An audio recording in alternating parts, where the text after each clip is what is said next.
I love reading, but I really don't like slow books. So this week I'm going to be reading 3 old classics in hopes that this will help me find a love for slower, more peaceful stories, and maybe even understand why other people love them so much too. And I'm starting off really easy with this really tiny book by John Steinbeck called The Pearl. I'm starting off really easy, but each of these books are going to get harder as they go on, and I'm hoping that this will all prepare me to soon read this 1,200-page super hard classic that I bought recently that I really want to read, but I'm afraid I'm not going to be able to, at least not without some good preparation. Today I am starting to read The Pearl, and I've currently brought it out to a park because it's really pretty outside and I really wanted to read outdoors today. And I think I'm gonna try to see if I can finish this entire thing while I'm here because it's obviously so short. I don't know how possible that is, but I'm gonna start now and we'll see how I do.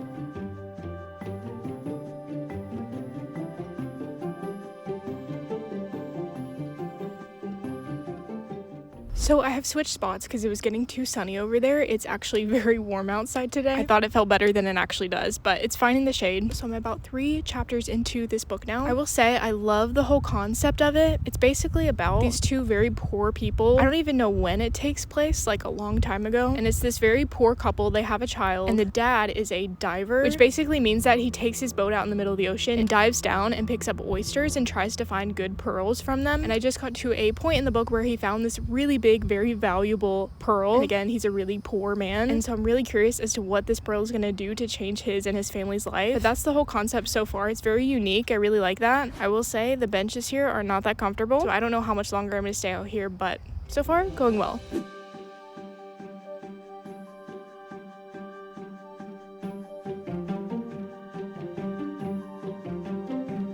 I did not end up finishing the book out there. It was just getting a little bit too hot, and even though the book looks really short, it would actually take me a few hours to finish it, so I've decided to pause. I'm gonna go back home now though and probably keep reading. So I went home and kept reading, and it didn't take me too long before I finished. I ended up really loving the story. So this first book was definitely a success, and I think did help prepare me really well to eventually read the massive, very intimidating classic that I want to at some point really soon, but I still had a couple more books I wanted to read in order to prepare for that, so it was time to start book number 2.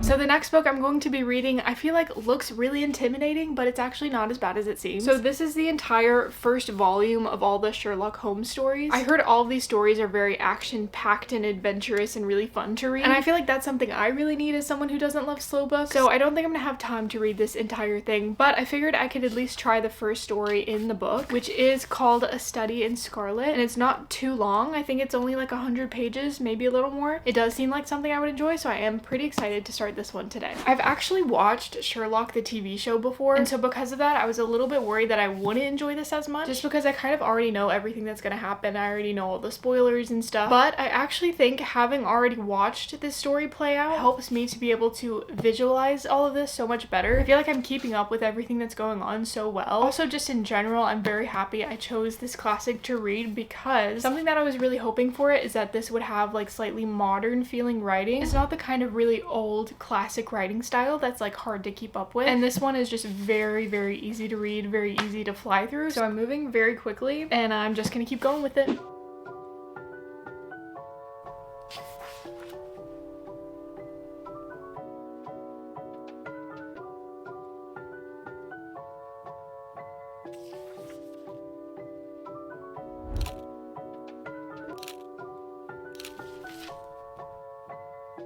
Something that I've been thinking a lot about as I read all of these classics is that I feel like most people would consider the Bible to be one of the hardest books out there to read. Like, I feel like people would consider this to be way harder than even some of the most difficult classics. And I agree, in some places the writing is really hard to understand. It's obviously so long, but I've read this entire thing front to back and had no issues with it. Obviously it took me a really long time to do, but as far as understanding the general concepts of the book and as far as like the writing goes, I feel like I had a pretty easy time with this. Like, I made a whole series reading this entire book and I still read it regularly and I have no issues with it. And I don't know if it's just because I've been hearing the stories of this book my entire life, but for some reason my distaste for slow books just does not apply to this one. So that's something I really want to figure out as I read some of these other books. Do I really dislike slow books? Because I do think that factually this book is slow, at least in a lot of places it is. So it's just something I was thinking about. I would love to figure this out by the end of the video. Do I really not like slow books, or is there something else I don't like about them? I don't know. I was just thinking a lot about that and I would love to figure it out. One thing that I do think this book is doing really well is preparing me well for the final ginormous book that I really want to read. Like I said before, that book is super intimidating, but it is one that I've been hearing about for so long, and I feel like it would just be such a big accomplishment to finish the book. And I also am just really curious as to what the whole story is about, so I really want to read it. And I think / hope that this book and all the other ones that I've been reading are really helping to prepare me well for that. I have one more book after this that I'm going to read to prepare. That one's in a very different genre than the last two, and I'll be starting that very soon because I'm almost done with A Study in Scarlet.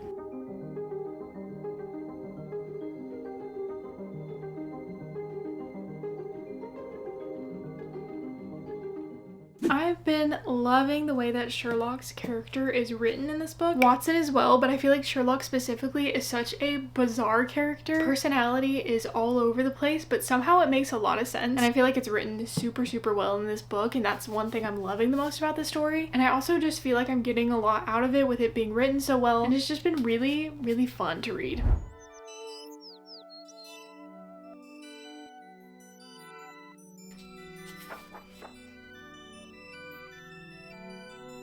I woke up this morning and I was like genuinely excited to get up and continue reading more of A Study in Scarlet. I really didn't expect myself to like it as much as I do. I feel like it's this perfect balance of like really fun entertainment, but also I feel like I'm getting something out of it at the same time. Like it's not just a waste of time. It's like really cool writing with really good characters and really awesome storytelling at the same time. I feel like this is the first classic I've read in a while where I've just genuinely loved every part of it. And no part of me has to like push myself to read it. I just want to. After a few days, I finally finished up A Study in Scarlet. Like I said, I ended up loving this book. I was so happy I picked it out and got to read it, and then it was time for me to move on to my next book. So it's time to read my next book. It's actually very different from either of the other two I had read. It is called Fahrenheit 451. This is a futuristic, like dystopian classic. I think it was written way more recently than the other two books that I had read, and this just feels very modern. So even though this one's a little bit longer than the other two, I think I'm gonna have a pretty easy time reading it, but hopefully it'll still do something to help me prepare for the massive book I want to read. I have the physical version of this book, but I also have the audiobook, so I'm going to be doing a mixture of the two while I read, and I'm going to start right now.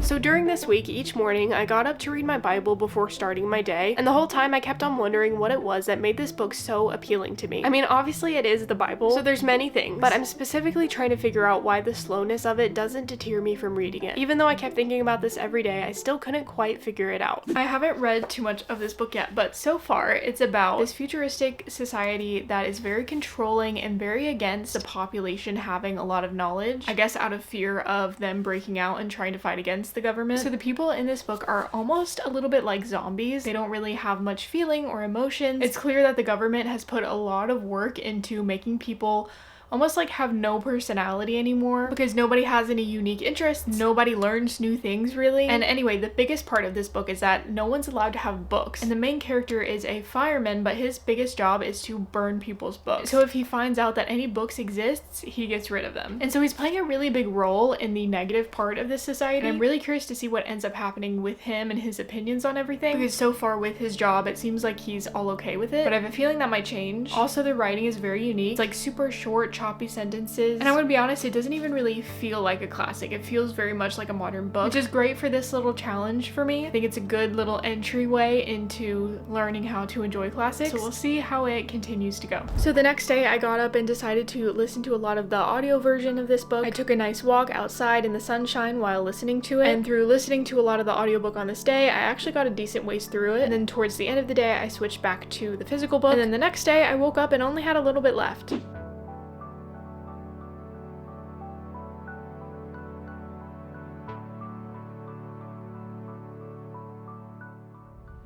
Fahrenheit 451 is finished now. The ending took a couple different turns that ended up being so much more hopeful and happy than I thought it was gonna be, so I really like that part of the ending. A really big book that they talk a lot about in this book is actually the Bible, and what's interesting is that it seems like the Bible is seen as kind of like the epitome of knowledge because it shows like the origin of humanity, all the history, like there's so much in it that this society is so against. So the Bible is like super ultra banned, but as this main character is learning the flaws within the society he lives in, he starts starts becoming more and more curious about the Bible and ends up getting his hands on one of the copies and even starts memorizing some of it. Towards the end of this book, I started to have this like big realization. It honestly, and I don't know how this happened, this was not intentional, but it answered all the questions that I had going into this entire video, which was just basically trying to figure out why I dislike slow books so much. But then I was confused because I usually love reading the Bible, which is considered a slow book, and even as I was reading these books in the video, I really enjoyed them, even though some of these might be considered a little bit slow. So I was just very confused until now. I feel like I finally get it. So the thing is that I've read some slow books in the past that are more modern books, and the thing with those was that it felt like without a fast-paced entertainment factor, there was really nothing to them. It just felt like there was no point in reading them. But I think I'm starting to realize that the slowness isn't the issue. Something I loved about all the 3 books I read this week was I feel like I was learning a lot as I was reading, whether that be about good writing or storytelling or even like the importance of the Bible. I just felt like I got a lot out of each book I read, even if they were a little bit slower. So anyway, I think what I've realized is that I don't just dislike all slow books. Instead, I think I just don't like books that I don't get anything good out of. Like, it doesn't matter if they're slow as long as I'm learning from them in some way. And I know that the Bible itself is one of the like ultimate books that you can learn so much from, which I'm realizing is one of the many reasons why I love to read it. Anyway, just knowing all this makes me really excited to eventually start The Count of Monte Cristo at some point in the near future, because I know that just like all these other really great books, I'm probably gonna get so much good out of that one too.